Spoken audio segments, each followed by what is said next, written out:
Hasil kemaluan sing ana ning donya, rasa malu dipermalukan ning donya iku luwih ringan timbang nanti kita dipermalukan ning mahsyar di depan umum. Jadi misalnya mau kaya ya contoh paling gampang tadi. Kowe hasud mbek wong ning donya iso mbok sembunyikan, nanti dipermalukan Allah ning akhirat karena kamu duwe rasa hasud. Apalagi kalau ngenteni jatuhe wong soleh, jatuhe wong alim, orang-orang yang berkontribusi terhadap agama ini. Terus ke hasud buat arep-arep jatuhe, lalu nanti dipermalukan di hari nopo kiamat. Itu luwih ngeri kalau kita punya dosa yang kita nanti dipermalukan di hari nopo kiamat.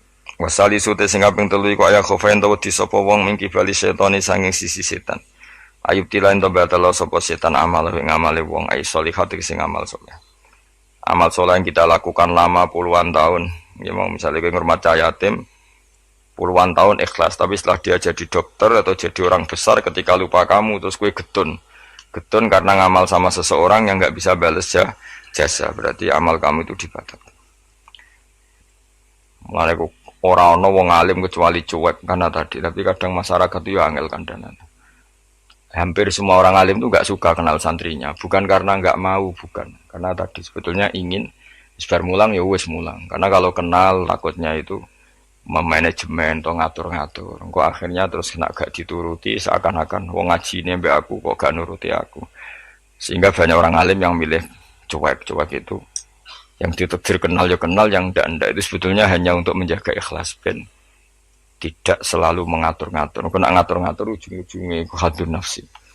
Hadun nafsi bisa membatalkan amalnya dia mulangnya itu tadi.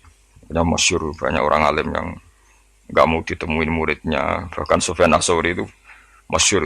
Yang boleh sowan saya harus yang nggak pernah ngaji saya.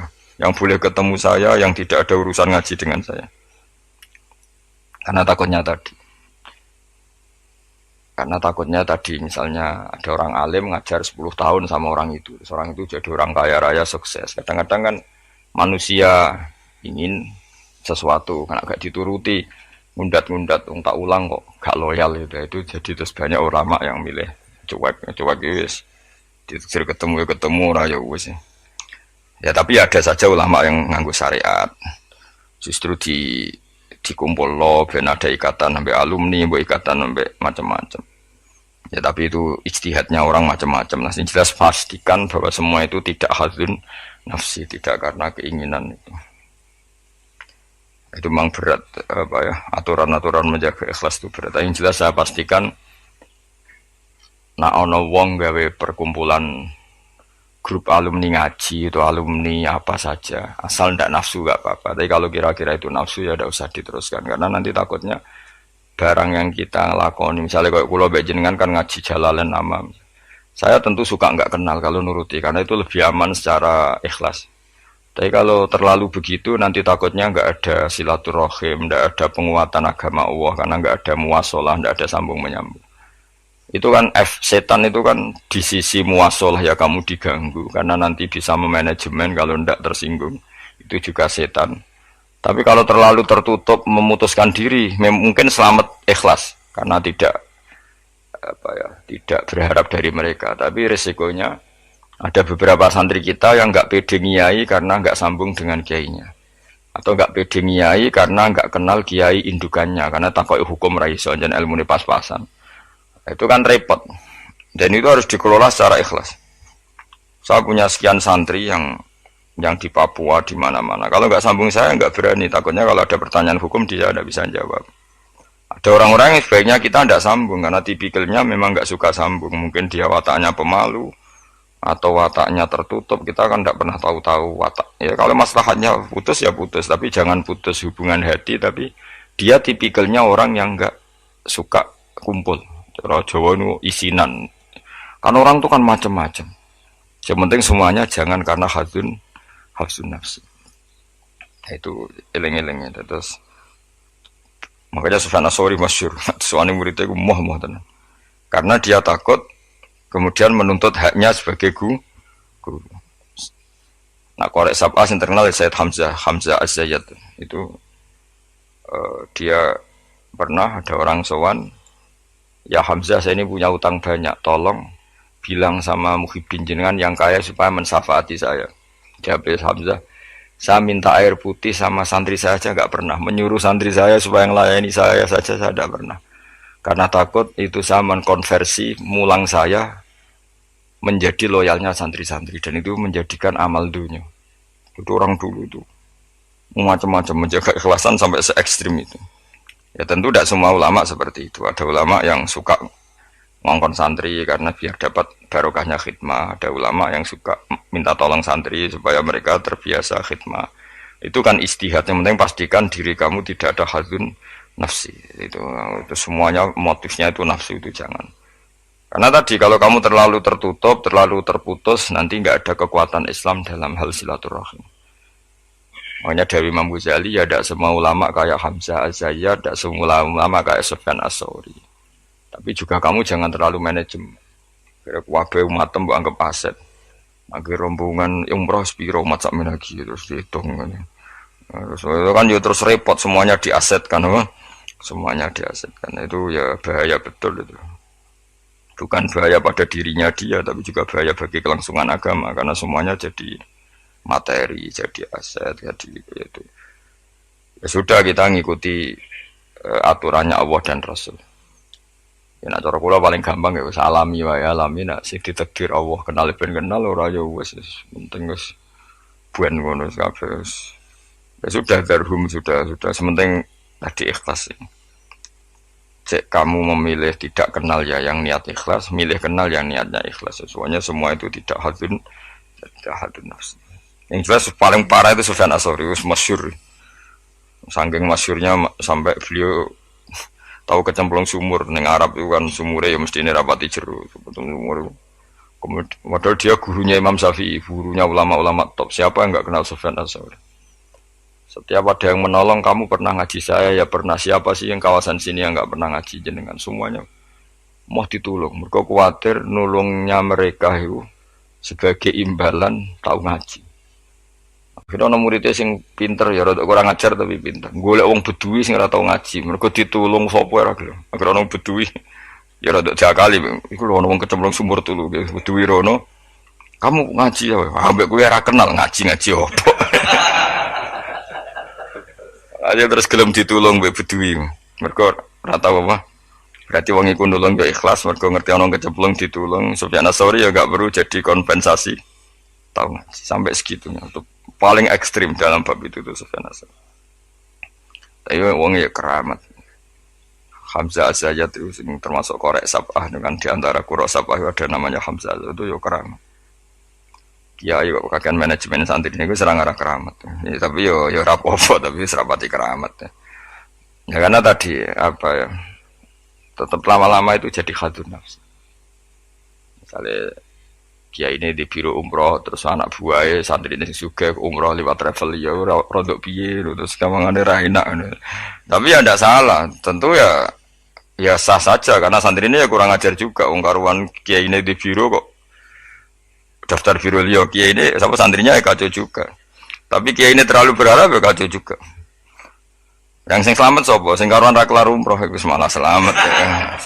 Sing diri apane ngono bocah ra kena ora ngono manfaatnya lah kemana ya tapi memang jangan berlebihan karena tadi ketika ada kiai tidak mau bikin biro umroh kemudian yang bikin orang fasik atau orang lain kita ya kedosan karena nyugeno wong nopo fasik tapi ketika kamu bikin terus sampai tomak neng santri-santrimu sendiri juga bisa fasik karena terlalu memanajemen santri ya itu memang hidup tuh gak gampang tapi yang jelas yang gak bikin pun potensi dosanya tinggi karena tadi semua orang soleh tidak bikin, alasannya jago ikhlas, kemudian yang bikin wong fasik. Akhirnya komunitas ibadah umroh hanya dinikmati wong-wong nopo fasik, karena mereka bisa bisnis secara baik. Tapi nak sing melakukan untuk orang soleh kan ya bagus karena yang labanya untuk orang soleh, kemudian manfaat untuk pondok, untuk umat. Yang jelas gak gampang lah ngelola kebaikan gak gampang. Tapi semua itu bil ilmi, harus ada ilmunya. Mungkin suatu saat aku kayak biro umroh. Pertama sing umroh kue ceblok nang Pakistan mending. Pakistan mending India, atau temangsang nang Singapura. Bareng komplain. Lagi terlantar gini komplain, kue terlantar ning pasar Barno. Tak kok neng kono Pulau Karimun ta, Pulau Nyamuk. Gus lah umroh kok tok kene. Penebusan dosa sik kok lagi ning Mekah. Nah, nak gelem ya tak gawe saiki. Dak kok puluh nyamuk sik kok apa. Beristighfar cokoti nyamuk dosa milang. Nak kita irung ilang ya terusno engko terus lagi.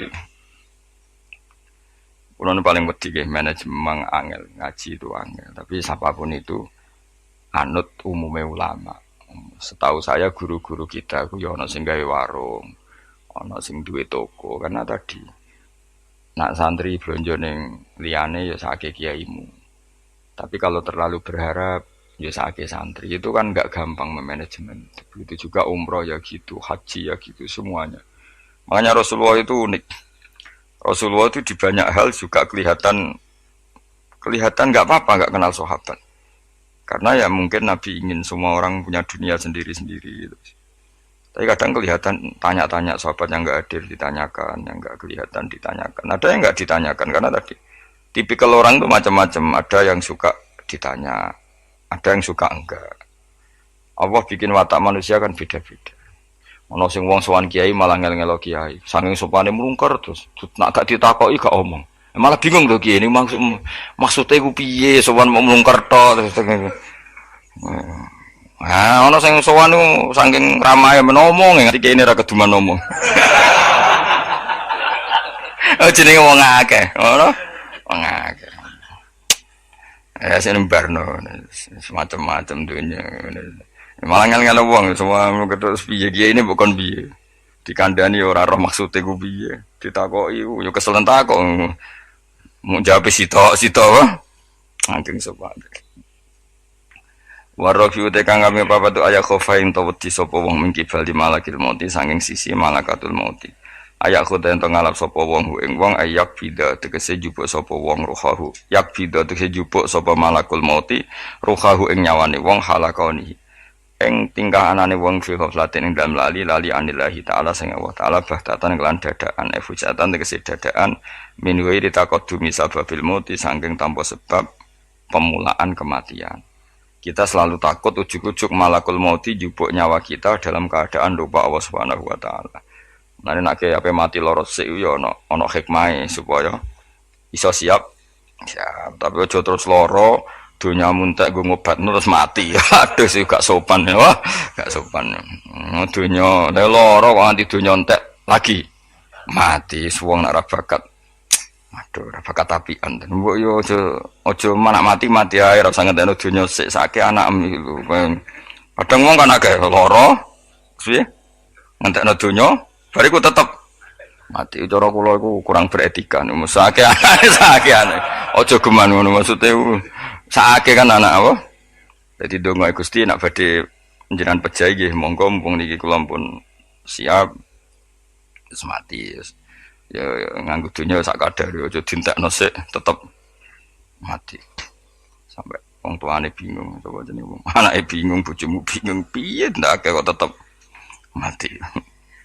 Jebule njen dendam nih. Dendam daripada marisi anak mendingan tak gowo dhewe wae. Oh gak sopan ya.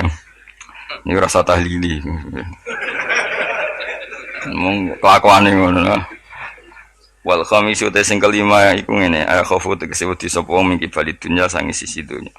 Mata iha tegese papae sedunya wasinati halan ya tegese papae sedunya ayakhtar. Yen to kebujuk sapa wong. Minane kebujuk ayat mainna tegese ngrasa nyaman sapa wong biha kelan dunya. Kamu setiap punya dunia itu merasa nyaman dengan dunia itu, sehingga kalau dunia itu enggak ada kamu tersiksa. Itu ya repot. Kayak zaman awak dhewe rong sugih iku di dhuwit 1000 ngopi ya wis seneng. Barang wis sugih nek ora di tabungan 1 juta 2 juta enggak nyaman. Terus akhirnya kita nyamannya dengan materi. Dhisik lunga iku ya wong mayeme nggo jimat, saiki nek gak nggo ATM, nggo HP wis gak nyaman. Wis saiki lunga jimatem karek ning omah tetep lunga, tapi nek ATM karek utawa HP-mu karek balik. Aduh repot. Ya wis ngono macam-macam. Ya wis rapopo zaman akhir, tapi kita tetap belajar secara ilmu. Napa belajar secara saya lu Jakarta ya nyaman-nyaman. Sebayangno nak terlantar ya turun ning masjid. Saiki gak nak gak di hubungan WA wong Jakarta ora nyaman. Mereka kepengin nyaman ning Jakarta, mergo kancane akeh. Sono yang saiki ruwet. Jane ora usah bayang ngono. Kula kecelok wong alim termasuk tokoh. Kula lunga ning ndi ora tau ngubungi wong setempat wis.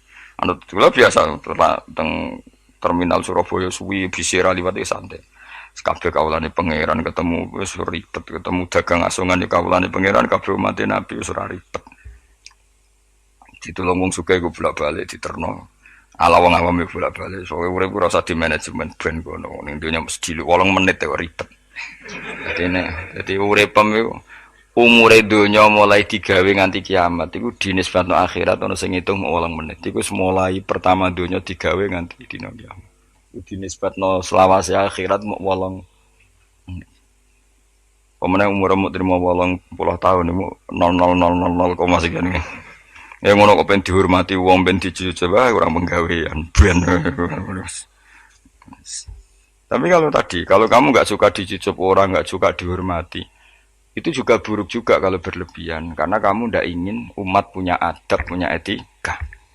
Tapi kalau kamu ingin umat punya etika juga berlebihan karena jangan-jangan itu nafsu kamu ingin dihormati. Nggak gampang ngelola itu semua, nggak gampang. Saya juga gak suka orang sufi yang berlebihan, gak suka dihormati, gak bisa salami template, gak suka di khawatirnya nanti mendidik umat tidak punya etika, tidak punya aturan, tahu hak-haknya guru. Tapi kalau kamu itu berharap itu berlebihan, jangan-jangan karena nafsu kamu yang ingin dihormati. Maka kita harus seimbang. Kita juga suka umat itu sopan karena itu menjadi umat berperadaban. Kalau berperadaban maka lebih mudah menjaga Islam. Tapi kalau kamu manfaatkan sebagai bagian jatah nafsu kamu itu pasti kamu disalahkan Allah juga. Karena tradisi umat menghormati, kamu manage supaya menguntungkan diri kamu, itu nafsu. Makanya itu ngelola itu tidak gampang. Tapi kalau kamu suka, aku gak seneng dihormati orang, kemudian orang gak punya etika, itu juga disalahkan Allah karena menciptakan umat tanpa apa? Etika. Ya sudah, makanya itu hebatnya Nabi. Nabi itu kadang dihormati duka, tapi kadang ada orang tidak hormat ya duka karena enggak masyhur kan Nabi kalau beliau liwat kok sahabat berdiri beliau ngendikan kamu jangan memperlakukan saya kayak raja-raja ajam, biasa saja, gak usah berlebihan. Tapi ketika ada orang enggak punya etika Nabi juga duka karena Nabi diutus liutamima makarimal akhlak. Tapi semua itu enggak ada nafsu. Itu hebatnya Nabi Muhammad SAW, semua itu ditata. Sekamane kita di santri medit itu ora seneng. Mergo itu didikan yang enggak baik. Tapi misalnya kowe berharap santri kulo mau dengan makna ngekeki kowe itu ya babnya ditomak. Napa babnya ditomak. Tapi kalau membiarkan santri medit, kamu ndak tarbiyah. Medit adalah sifat yang dibenci Rasulullah dan kamu membiarkan orang itu medit. Ya itu kita harus punya tadi ilmu lagi-lagi yang bisa mengelola itu semua apa? Ilmu. Wasa disutai kang kaping 6 juga aya khofain to wedi sapa wong mingki balil ahli saking sisi keluarga wal iyali lan anak putu wahum utawi al ahlu wal iyali kuman wong yamunu kang rumat sapa wong hum ing wong akeh. Dikatakan keluarga orang harus kamu rumat. Kamu harus punya ketakutan juga sama anak-anak kita, sama keluarga kita, ayyash takhila. Yen to dadi sibuk sapa wong bihim mok kelawan ngurus keluarga. Soale kowe dia anak wae perainan jaluk perainan bojo blonjo mbok urusi terus kapan kowe eling pangeran. Tapi misalnya kira tau ngurusi blas malah kowe udah nggak problem. Nah itu kan kita harus bisa ngelola itu. Misalnya kita jadi kiai, anak atau bocah liburan nanti pasti dianggap gara-gara bapak mulang saya tidak pernah dijak hiburan. Akhirnya anak trauma jadi kiai. Mereka reputasi kiai itu ora tau napa hiburan. Tapi kalau kamu selalu liburan dan ngaji kapan jadi kiai nah, itu kan gak gampang ngelola itu. Tapi kalau ngaji terus sampai anak merambut jalan-jalan nanti lama-lama anak kamu cara berpikir ngaji itu problem. Mulane kudu seimbang. Seimbang mesti hak anak-anak dolanan dituruti. Hak bojomu nek ngetro mulai bosen mbek kowe ya turuti. Kowe lagi mangkel turuti ben mulai. Ora aku suwen ketemu mboke cerewet juga balik meneh. Dadi ngono. Lane donga di mertua cerewet ben bojomu ora kerasan ning omah. Susah lho di mertua apian karena kadang anak ini lebih nyaman dengan ibunya timbang sama suaminya. Jadi ono santri takok, "Gus, di mertua apian niku enak ta ora?" "Embuh karek kowe." Ternyata jawab, "Ra enak, Gus." "Kok iso?" "Dekne kuwi apian, kancaku wis apian, tapi wong tuane mertuane luwih apian. Sehingga anake tetep nyaman ning omah timbang mbek bojone." Akhire ndonga, "Ya Allah, mertuaku muga ora apian." Ternyata baru kayak rapian iku anak iku nyaman mbek bojone. Mergo ning omah luwih ganas. Penak ndi mertua apian apa rapian aja. Bahaya mertua apian. Maksudnya mau terus bojomu nyaman ning omah. Ning omah iso dikai sarapan, dikai uang jalan, wes semua aja. Ning gono mangane ra jelas, sarapane ra jelas. Akhire minggat. Tapi nak wong tuane iki cerewet juga. Anake teko. Wis omah kok mulai. Ngono anut bojomu. Kan alhamdulillah. Isin cerita kanca kula. Terus kedua iku dekne ndedonga elek. Ini kisah nyata. Dekne tahu mantu tunggal. Itu sewayang mertuane. Wong kanca kula akrab. Sewayang. Padahal bocah iku ora tau duwe dhuwit. Kanca kula niku ora disenengi rezeki. Ketoke ora di hubungan baik sama malaikat Mikail. Wis jenenge rezeki gak seneng. Senenge di dhuwit tak kei. Jaga wong roh dekne kuwi ora kepengin ngekeki. Kulo ngekeki dekne maksud asline ora kepengin mergo wis ngerti nak Mikail gak pati berkenan mung. Tapi sering tak kei dhuwit. Dungane ku elek ra karuan. Dia pertama ra tau donga. Suwe-suwe iku dia adik ayu, adik IP-ne ku ayu, dirabi wong sugih. Wah tamat dekne riwayat. Kok mertuane terus wayang mbek mantu sing anyar. Mantu anyar ku ngajekno mertuane ngumprono dekne ku. Akhire mertuane ku ya Allah bodoh kula Gusti di mertua di mantu melarat. Saiki bodoh di mantu sugih. Ngenes langsung lara. Jadi diantara kadang ono masalah itu kita tidak pernah ngira. Ya mau pas mantu tunggal gak di rival terus boleh ono mantu pendatang jebule iki luwe prospek. Iku yo mahjubno wong akeh. Jadi tidak semua kebaikan mendatangkan berkah ya. Padahal mantu sing anyar ya wong apik. Ya wong apik dene sugih mertuane diumrohno terus dikai dhuwit kan ya apik. Tapi iki terus ngenes terus. Mahjub terus dianggap problem malah terus. Ya ki meledi mertua apian apa ora? Apian resikone bojo kamu lebih nyaman kalau pulang. Wis ben ngono kersane pangeran wis anut bagiane pangeran wis iku tampa napa.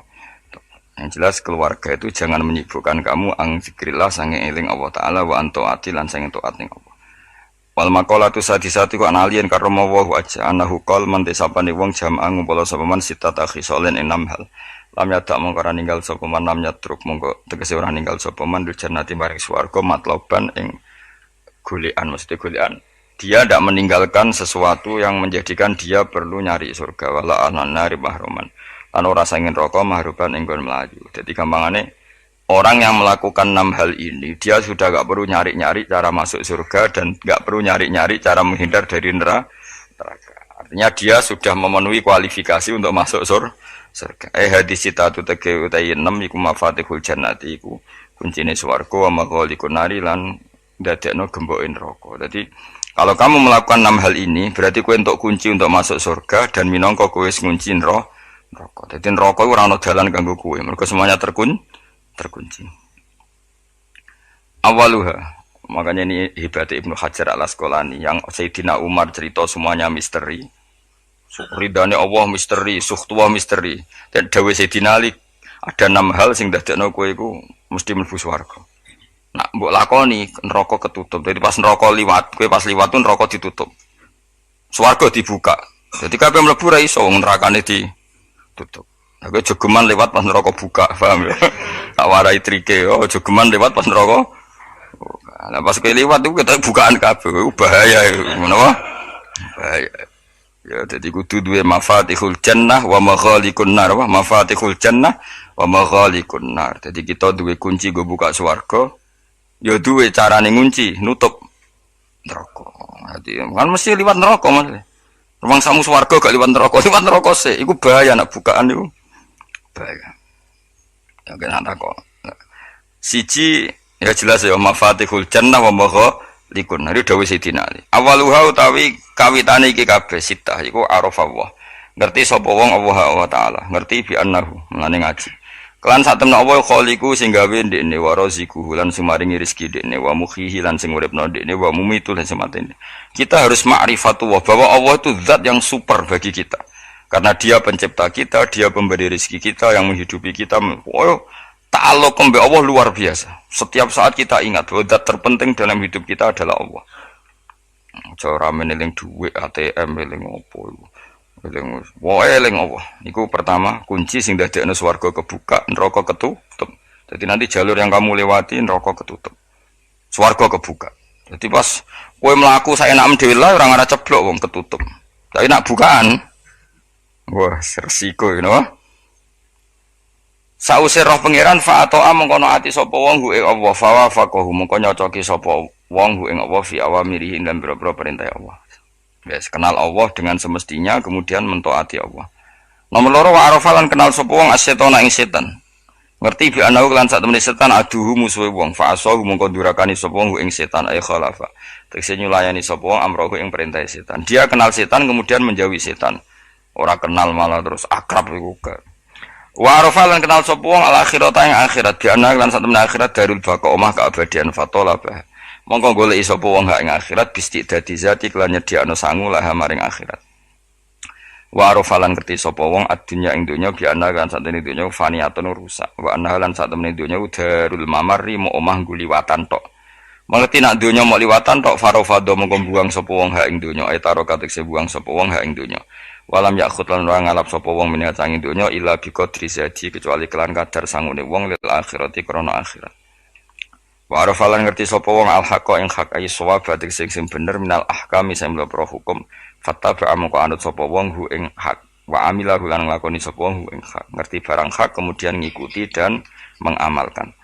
Wa arafalan ngerti sapa wong al batil ing barang batil khairas sahihi tegese barang sing ora bener fajtana ba mongko ngerti sapa wong hu ing batil walam ya'mal lan ora ngamalno sapa wong hu ing batil.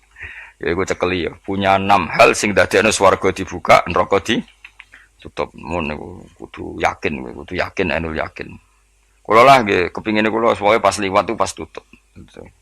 Ya cukupan iki liwat pas apa? Misalnya bukaan ya sing terbang ae dadi kang liwati ruwet nang liwati wis ruwet. Wal maqalatu sabiyatu te makalah kang kaping 7 iku kala dawuh sapa Aliun karma wajah iku ngene. Kala Aliun karma wajah wa finus khotin wa kala Umar radhiyallahu anhu. Iki kula yakin nggih didhawuhna Sayyidina Ali, nggih didhawuhna Sayyidina Umar karena ini konsensusnya sahabat. Saulang iki konsensusnya sahabat. Meskipun sanad kita kebetulan yang ngendikan tuh Umar atau Ali, tapi sebetulnya ini kebenaran konsensus. An-ni'amu te pira-pira nikmat ya azamu hati kese te gede-gedene nikmat iku sitatu asya ana 6 pira-pira perkara. Siji al-islamu Islam. Nikmat terbesar kita itu Islam. Dan ini harus kita tanamkan sehingga kowe ning donya ora dipangkat ora di donya biasa wae asal duwe napa Islam. Wal Qur'anu lan di Qur'an. Wong kudu diapalan Qur'an Mas. Ya wadduha wa yasin apa saja. Paling ndak punya pegangan-pegangan dan prinsip hidup. Jogeman wong ora diapalan Qur'an. Misalnya kaya kula sebagai wong alim misalnya. Iku kampanye ilmu, guling-gilingan nak Qur'an iku ngendikan ilmu. Bahkan Allah mengkampanyakan dirinya, mengenalkan dirinya Ar-Rahmanu 'allamal Qur'an. Utai Allah iku zat sing mulang Quran. Terus kita iku mulang Quran tenanan. Wong Allah sing karuan zat terbaik, terkuat, ngutus kekasih orang terbaik yaitu Rasulullah sallallahu alaihi wasallam. Iku nyifatine iku allamal Quran. Wong sing mulang Quran, zat sing mulang Quran. Man kula nu seneng mulang tafsir usen. Ben wong ngerti Quran. Meskipun kita tahu kita ya potensi salah. Tapi kan lumayan. Nah, kowe potensi bener, salah terus iku ora oleh mulang nah iku bahaya iku kan. Sing bener iku bener